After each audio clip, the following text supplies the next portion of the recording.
Islam itu bukan teori, Islam itu praktik. Jadi yang suruh saya belajar, saya mau lihat dulu. Antum ini yang suruh saya belajar sudah berapa kafir kau Islamkan?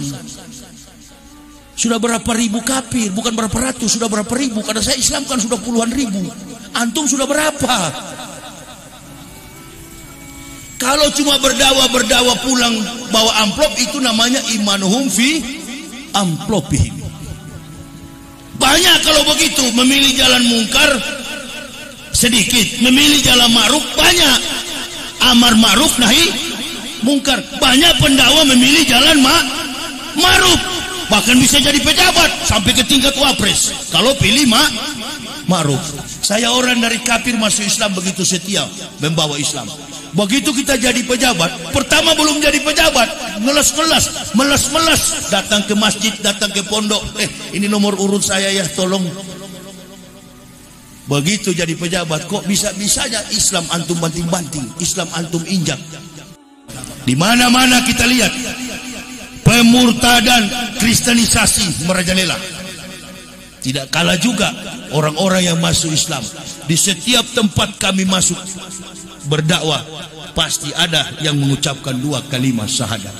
Kepentingan kami cuma itu dalam dakwah, menegakkan Islam supaya Muslim kokoh dalam persatuan ukhuwah Islamiyah dan memanggil orang kafir masuk Islam.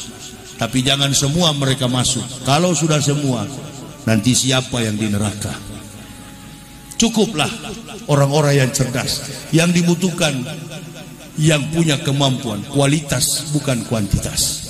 Sebelum kita lanjut, jangan lupa like, comment, subscribe, dan nyalakan notifikasinya agar tidak ketinggalan info terbaru lainnya. Semoga bermanfaat.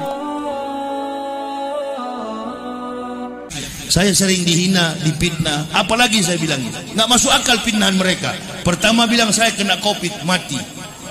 Setelah saya bikin klarifikasi di video, halo kafir, halo munafik, saya masih sehat. Dia bikin lagi. Bagaimana? Ustadz Yahya ditangkap, mati tanggal 4, sudah mati tanggal 4, ditangkap tanggal 12. Bagaimana orang sudah mati kok ditangkap? Sudah kehilangan arah nih kafir-kafir dan munafik ini. Itu Ustadz, tantangan ini cuma ada pada orang-orang yang vokal mengkritisi etos dan kinerja pemerintah di pihak DPR, Dewan Perwakilan Rakyat, dan kezoliman di pihak kami. Dan kami sebagai ustadz ini, apalagi saya pribadi, Allahu Akbar, sudah 15 tahun saya berdakwah, anti disopiri, nggak perlu ada pengawal. Saya perintahkan nih anak-anak ini, kalian duluan, pergi duluan ke tempat lokasi acara. Kenapa? Kalau ada yang mau serang saya, mau bunuh saya, kalian lolos. Saya tidak mau, tidak pernah melibatkan seorang Muslim pun untuk kawal saya. Saya cuma minta jamaah berdoa bagi kami sekeluarga agar sehat selalu dalam menegakkan Islam ini. Amin ya Allah ya Rabbal. Perjalanan ribuan kilometer kami tempuh dengan mobil pribadi. Begini Ustadz, antum tadi bilang alhamdulillah cuma Ustadz Yahya yang kami yang boleh masuk ke sini. Karena yang lain bayarannya mahal, begitu aja Ustadz. Nggak usah pura-pura. Betul apa betul? Kalau yang lain ada manajemen Ustadz. Kalau Ustadz undang ke sini, apalagi jalannya begini, innalillahi. Ustadz perlu biaya. Itu yang betul-betul Ustadz. Ini bukan ini Ustadz. Kalau yang begini bukan, apalagi dari kafir. Jangan cepat-cepat ibu bapak memponis orang itu Ustadz. Saya sering ceramah begitu, baru sebut satu ayat baru muncul di TV Ustadz. Ustadz Guntur Bumi. Itu pensiun Guntur Bumi, datang lagi almarhum yang kemarin tuh Gatot Brajamusti. Ada lagi di Pulau Jawa yang paling besar, Kanjeng Dimas Taat Setan. Jangan, apalagi seperti kami begini dari kafir. Ustadz bayangkan itu, nggak boleh ya. Lain waktu ditulis Al-Muhtadin. Antum Iwan, mulai kapan pun jadwalkan saya, jangan pakai Ustadz ya. Sudah diprotes itu, pakai Al-Muhtadin. Ya, itu. Yang protes saya malaikat, orang paling bersih dan paling berilmu. Itu. Islam itu bukan teori, Islam itu praktik. Jadi yang suruh saya belajar, saya mau lihat dulu. Antum ini yang suruh saya belajar sudah berapa kafir kau Islamkan? Sudah berapa ribu kafir, bukan berapa ratus, sudah berapa ribu. Karena saya Islamkan sudah puluhan ribu. Antum sudah berapa? Kalau cuma berdakwah pulang bawa amplop, itu namanya imanuhum fi amplopihim. Banyak kalau begitu, memilih jalan mungkar sedikit, memilih jalan ma'ruf banyak. Amar ma'ruf nahi mungkar. Banyak pendakwa memilih jalan ma'ruf, bahkan bisa jadi pejabat sampai ke tingkat wapres kalau pilih ma'ruf. Yang pilih mungkar itu sedikit, Pak. Sedikit sekali yang pilih mungkar. Dan melihat situasi dan kondisi seperti sekarang, banyak juga yang di jalan mungkar sudah pada tiarap. Kenapa? Karena diancam-ancam penjara. Allahu Akbar. Anak semakin diancam, ku tabrak. Tidak pernah saya khawatir, tidak pernah saya takut. Semakin kau ancam, semakin naik adrenalin saya, semakin naik kejantanan saya dalam menegakkan Islam. Allahu Akbar. Nggak ada. Ini setelah diancam, Ustaz nanti penjara. Apa bedanya di penjara kita dikasih makan? Dan bagi pendapat publik, orang seperti kami ini tidak cocok di penjara, karena kami berguna bagi bangsa negara. Dan kami sudah prinsip, sedangkan hukum-hukum Allah, perintah Allah kami taat, apalagi cuma perintah negara. Tadi kita nyanyi Indonesia Raya. Indonesia tanah airku, tanah tumpah darahku, di sanalah aku berdiri jadi pandu ibuku. Kita nyanyi tadi Indonesia Raya. Dalam hatiku betul-betul enggak ini Indonesia? Nyanyi Indonesia Raya padahal PKI. Saya Pak Kemenak, dari bapak saya, keluarga saya, orang tua saya, semuanya militer, Pak. Mau pergi ke sekolah dulu, berangkat ke sekolah sudah ditunggu oleh ayah saya. Angkat kaki sebelah kanan, tangan di kepala, ucapkan Pancasila. Bukan nanti sekarang. Bapak saya perwira seksi 1 Korem 131 Santiago, Angkatan Darat. Saya masih ingat wajib lapor PKI di Manado, dipukul sampai keluar darah dari kuping, saya lihat. Jadi tertanam nasionalisme yang kuat bagi kami para ustadz. Lalu kami dituduh-tuduh radikal, kami mau ditangkap. Tunggu dulu kawan. Ada ustadz yang pasrah ditangkap, ada ustadz yang rela ditangkap, tapi ada juga yang baku mati di tempat pun dia tidak mau ditangkap, demi mempertahankan harga diri bahwa kami berguna bagi bangsa negara. Kita menyanyi Indonesia Raya tadi dalam konsep kehidupan keberagamaan kita, mulai dari Joko Widodo sampai Pak Kemenak sampai kepala desa. Nggak tahu malu kita mengaku Islam. Saya orang dari kafir masuk Islam begitu setia membawa Islam. Begitu kita jadi pejabat, pertama belum jadi pejabat, meles-meles, datang ke masjid, datang ke pondok. Ini nomor urut saya ya, tolong. Begitu jadi pejabat, kok bisa-bisanya Islam antum banting-banting, Islam antum injak. Harusnya pejabat itu mempersatukan. NU dipersatukan dengan Muhammadiyah, Naqsabandiyah, Al-Wasliyah, FPI dipersatukan dengan Banser, Ansor, Banseret dan lain sebagainya. Kenapa antum ini jadi pemecah sebagai pejabat? Pancasila sudah ada 5 sila, mau diperas jadi 3 sila, jadi 1 sila. Statement-statement para pejabat di publik itulah yang membuat kekacauan negara ini, bukan masyarakat, bukan. Lalu kami sebagai ustaz, kami sebagai pendakwah, sebagai mubalik, dituduh-tuduh radikal, anti Pancasila, anti NKRI. Allahu Akbar. Waktu Pancasila mau diperas, saya paling depan berdiri di Istana Negara demo. Ada jejak digitalnya itu. Kami protes.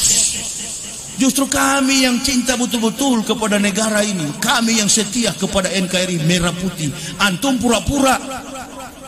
Bapak Ibu jangan lupa, Den Aidit, tokoh PKI juga bilang begitu. Saya Pancasila, kalian kadrun. Jadi kata kadrun itu, kadal gurun itu, ya orang-orang ini, Nyoto, Alimin, Aidit, dan lain sebagainya, musuh. Kalimat, kata-kata mereka, ini yang sekarang sedang terjadi. Kita berdoa bagi bangsa ini, terutama generasi yang ada di pondok pesantren ini. Tanamkan betul-betul cinta kepada NKRI, bukan pura-pura cinta. Tanamkan betul-betul kesetiaan kita, kejujuran kita kepada agama ini. Di mana-mana kita lihat pemurtadan, kristenisasi merajalela. Tidak kalah juga orang-orang yang masuk Islam. Di setiap tempat kami masuk berdakwah, pasti ada yang mengucapkan 2 kalimat syahadat. Kepentingan kami cuma itu dalam dakwah, menegakkan Islam supaya Muslim kokoh dalam persatuan ukhuwah Islamiyah dan memanggil orang kafir masuk Islam. Tapi jangan semua mereka masuk. Kalau sudah semua, nanti siapa yang di neraka? Cukuplah orang-orang yang cerdas.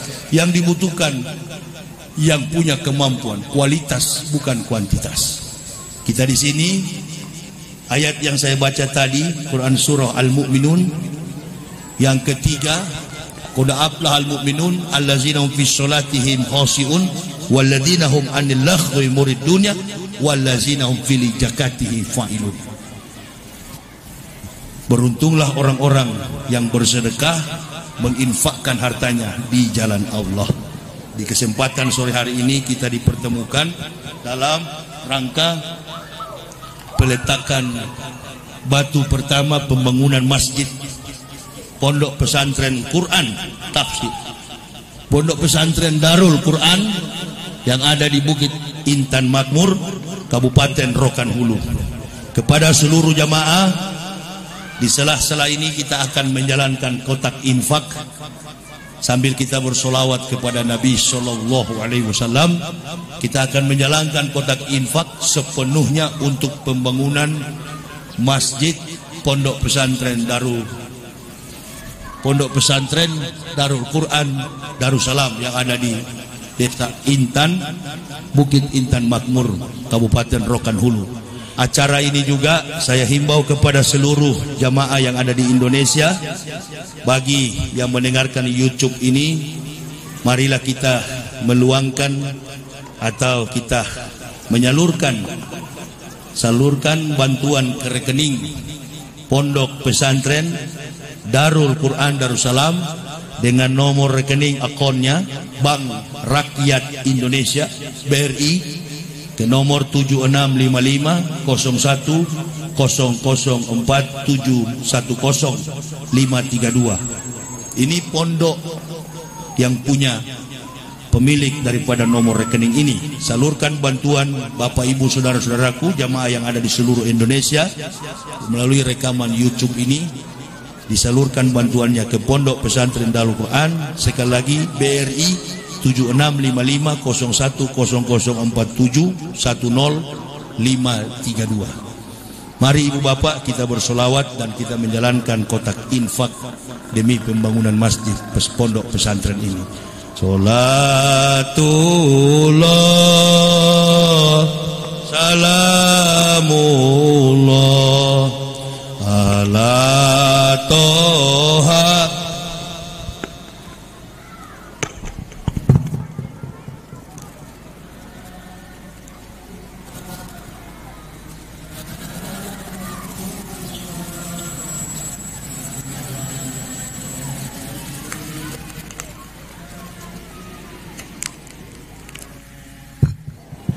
tawassalna bismillah wa bil hadi rasulillah wa kulil mujahidilillah bi ahli dia Allah salatullah salamullah ala toha rasulillah salatullah salamullah ala yasin habibillah ilahi salimil ummah minal akhwat ni'ma wa min hami wa min bi ahlil badri ya Allah. Terima kasih ibu bapak, saudara-saudara. Infak yang ibu bapak berikan mudah-mudahan Allah gantikan berlipat-lipat ganda. Amin. Kita berada di pondok pesantren ini prihatin juga mendengar kisah yang disampaikan oleh Al Ustadz tadi. Sudah beberapa kali pondok ini terbakar, dan saya yang paling menyentuh sekali itu di mana MCK itu, toilet dan juga tempat beribadah yang dilakukan oleh masyarakat pondok ini, warga pondok, khususnya musola atau apa itu Ustaz? Musola ya, musolanya berdempetan. Mungkin diperlukan dana, doa beliau ini Masya Allah, Allah dengarkan. Dan seorang donatur Pak Amral ya, yang dari Pekanbaru, kita doakan beliau agar niat beliau ini segera tercapai, dananya segera disalurkan ya. Dan tadi sudah dikasih jalan oleh Pak Kementerian Agama ya, mudah-mudahan ada proposal dibuat oleh pondok, tapi dari mengatasnamakan jemaah gitu Pak ya. Ya, jamaah. Jadi kepentingan umum kayaknya ini, untuk menyeluruh bagi umat Islam. Kedudukannya tetap di pondok pesantren. Ya, ini satu kebaikan, jalan keluar. Dengan segala macam upaya ikhtiar kita lakukan, insya Allah yang menentukan adalah Allah Subhanahu wa Ta'ala. Kita umat Islam ini Pak, beda dengan kita dulu Pak, waktu di Kristen, asal bisa bikin proposal ke Stuttgart, cepat itu. Kalau kami kan cuma bikin proposal ke Stuttgart, Ford Foundation, Amerika, atau kalau mau cari dana lebih cepat, pendeta itu cuma masuk ke itu Pak, Texas, Las Vegas, pusat perjudian. Doakan saja si penjudi, nanti dibayar. Itu bukan kecil Pak dananya, cuma ujung-ujungnya nanti neraka itu Pak. Makanya saya keluar dari situ biar makan. Saya tadi mau tambah Ustadz makanan itu. Itu makanan kampung. Saya orang kampung bukan orang kota. Saya orang Manado Pak. Saya orang Sulawesi Utara. Suka makan makanan kampung. Karena orang kampung bukan orang kota. Pejabat-pejabat kita juga di Jakarta itu orang kampung. Jokowi juga wong deso, orang kampung. Jadi kita semua orang kampung. Gak boleh. Kalau sudah masuk Islam, apapun harus disyukuri. Ya, faskuruni askurkum waskuruli wala takfurun. Jadi nikmat yang paling besar, ilmu yang paling besar, orang mukmin yang dibilang hebat bukan karena pangkat tinggi, jabatan tinggi, berharta, berkasta, bangsawan, bukan.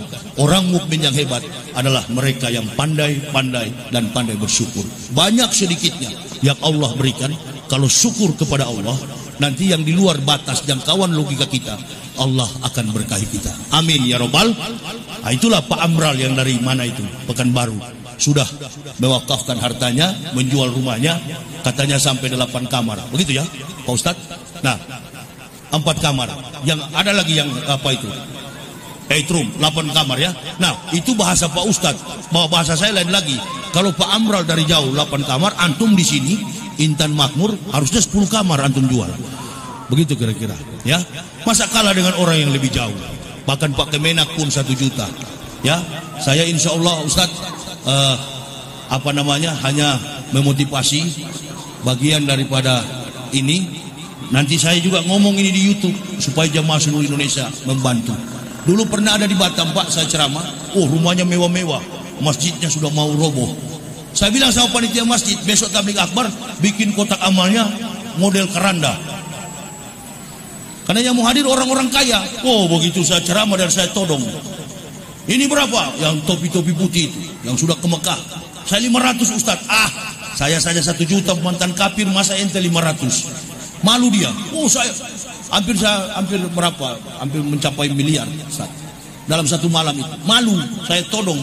Itu bukan hakmu, hak Allah. Ini rumahnya, rumah Allah. Kebetulan ada di pondok pesantren. Mari ibu bapak, kalau mau diberkahi, berlomba-lomba kita memberi untuk membantu ini. Kita akan ke situ sama-sama, akan melaksanakan peletakan batu pertama. Mudah-mudahan Ustaz, pesantren ini diberkahi oleh Allah. Jarak jangkaunya jauh, banyak nanti santri-santri yang akan datang untuk mondok di sini. dan keberkahan dari Allah dari arah yang tidak Ustadz duga, insya Allah akan datang dengan segera. Amin ya Allah ya Rabbal Alamin. Saya kira demikian yang bisa saya sampaikan. Kita akan berlomba-lomba untuk saling membantu. Rekening Ustadz sudah kita dengar tadi, rekening pondok pesantren. Mari kita melihat peletakan batu pertama yang akan dipandu oleh Bapak Kementerian Agama. Kita akan bersama-sama ke situ dan saya pun akan turut bersama-sama di situ. Saya kira ini yang bisa saya sampaikan. Mudah-mudahan apa yang kami sampaikan ini dapat memotivasi keimanan kita dan kehidupan kita di kemudian hari. Khususnya Indonesia, pondok pesantren ini menjadi negara dan pondok pesantren yang baldatun toibatun warobun gobur. Amin ya Allah ya Rabbal. Terima kasih atas segala perhatiannya. Mohon maaf atas segala kekurangan kami. Usikum wa nafsi bitaqwallah. La ilaha illa huwa Allahi falyatawakkalul mu'minun. Assalamualaikum warahmatullahi wabarakatuh.